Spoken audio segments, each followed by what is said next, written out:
What's going on, everybody? How are y'all doing? It has been a minute since I've jumped on the channel here. It's been a few weeks, and there hasn't been a whole lot to talk about when it comes to the Montreal Canadiens. It's been a pretty quiet August, and that's all around the NHL, too. There really hasn't been a whole lot of activity in terms of trades and signings. There's been a couple, but there's some stuff I want to talk to you guys about when it comes to the Habs, and we're just ramping up. We're gearing up for training camp. We only got a week left in August, and as much as it sucks to see summer go, I think hockey fans are, and Habs fans of course, are very much welcoming the fall season to come anytime now, because we've been looking forward to this coming season for a while already, and I don't think that there's been a Montreal Canadiens season that we've looked forward to like this coming one in a very, very long time.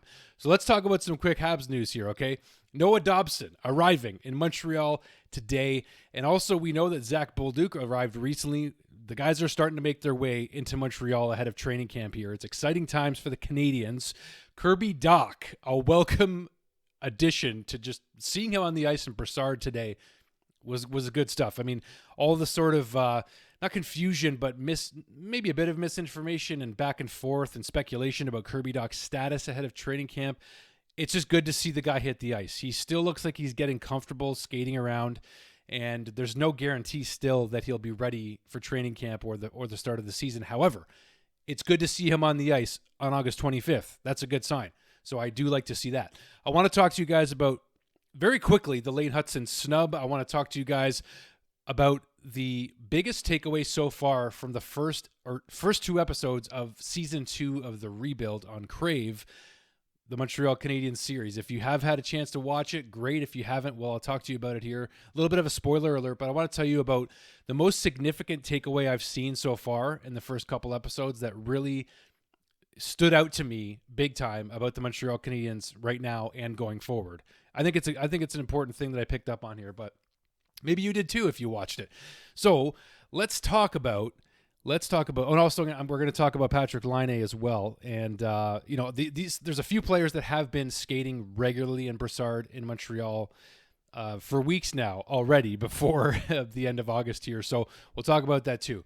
Let's lead off with the Crave series though, because I want to talk to you guys about how the defense core for the Montreal Canadiens has been given in less than 1 year a significant overhaul.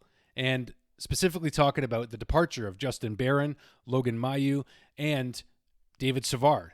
On the right side, 3 right shot defensemen have been traded or one has retired in David Savard.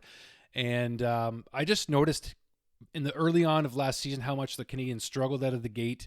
They were in last place within the first 10 games or so of the season. And it wasn't looking good because you had, rookie Lane Hutson, you had rookie Logan Mailloux out there together and just weren't maybe ready quite yet. Lane Hutson obviously got a lot more ready after that. But when it comes to the right side on defense, this is a big change that the Canadiens undertook, and that started with the trade of Justin Barron for Alexander Carrier. Clearly that solidified the back end. We all saw it. We all saw how the Canadiens turned their season around right from the time they got Carrier and also brought in Jakub Dobson. That's where it really started to turn. And then you brought in Patrik Laine, and boom, the Canadiens are back in the playoff hunt. So the right side on defense, though, that's where my focus has gone here. And you can see why the play for Noah Dobson was as significant as it was, especially after the fact that you see 3 right shot defensemen get let go for the circumstances I just mentioned through trade and retirement with Savard. So to me, that was the biggest takeaway. Was the Canadiens learned last season. The biggest takeaway from the Rebuild season 2 so far is that the right side on defense and just defense in general still needed a lot of help, and the Canadiens really struggled out of the gate. I know that they want to come out of the gate this season a lot better, a lot more solid right from day one. That's got to be the goal, and it's not just in the mix this year. Fans are starting to expect the playoffs starting this season. I think the expectation is fair. I think it's absolutely fair that the Canadiens fans should expect them to make the playoffs. But I thought that just really jumped out to me, how much of an overhaul, how much of a turnaround this defense has gotten. You add in Carrier, you add in Hutson, you add in Dobson, eventually going to add in Reinbacher, maybe Engstrom down the road, see what Struble and Jack Ice futures are, and Mike Matheson, of course, too. But the right side specifically needed to be addressed big time. And there was Noah Dobson. That's the acquisition that really did it. Of course, Carrier was a big part of, changing around the right side of defense, but you see how important and how invested the Canadiens are in defense specifically, because when it comes to the David Reinbacher pick and everyone's still not sure if he's proven or not, right now he's not proven. He's not. I mean, he hasn't played in the NHL yet. He's played maybe 2 games. I think he got called up, what was at the end of the 24 season.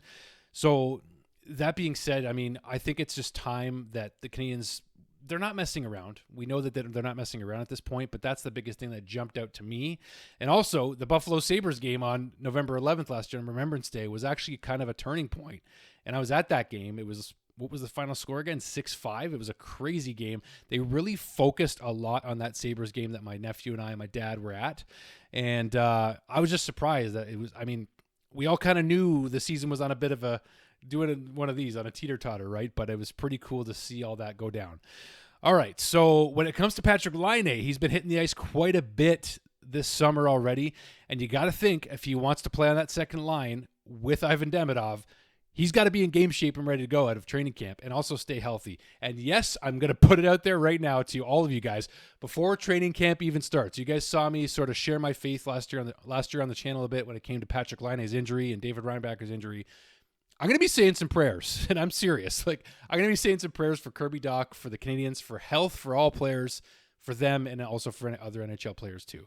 But I'm just letting you guys know that because why not? We could use some more good fortune this coming season when it comes to the players' health. That's my belief anyway.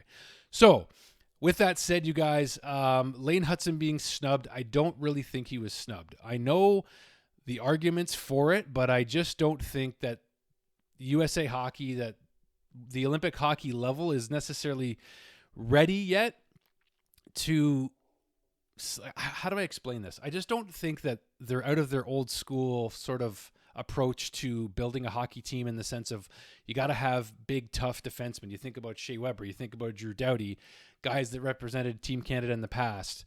There's many more I could mention, of course, but the defense core on Canada and US, they're big dudes a lot of times, and I don't think they're quite ready for the full transition to the NHL and hockey becoming more about skill and speed versus the physicality being a big part of the game, because it still is a big part of the game in the Olympics. We saw it in the Four Nations face-off last year.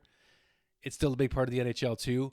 I think that Lane Hutson will get his chance. He's going to have plenty of them going forward to make Team USA to represent them at the Olympics. So I'm not really worried about it at all. It didn't really bother me that much. So hopefully it helps in negotiation for his next contract. But regardless, I don't think it's that big a deal in my opinion. That's all I got for you guys. A quick one here. It's so good to be back on the channel just for a quick video and just talk with you guys. We're almost at training camp. We're almost at the Prospects Challenge, which I'll be going to again with my buddy Shano and a whole bunch of us. So leave a comment down below. Let me know your thoughts on everything I just talked about here, about the coming season. Let me know what you guys think. It's great to see you all. Talk to you soon, guys. Ciao.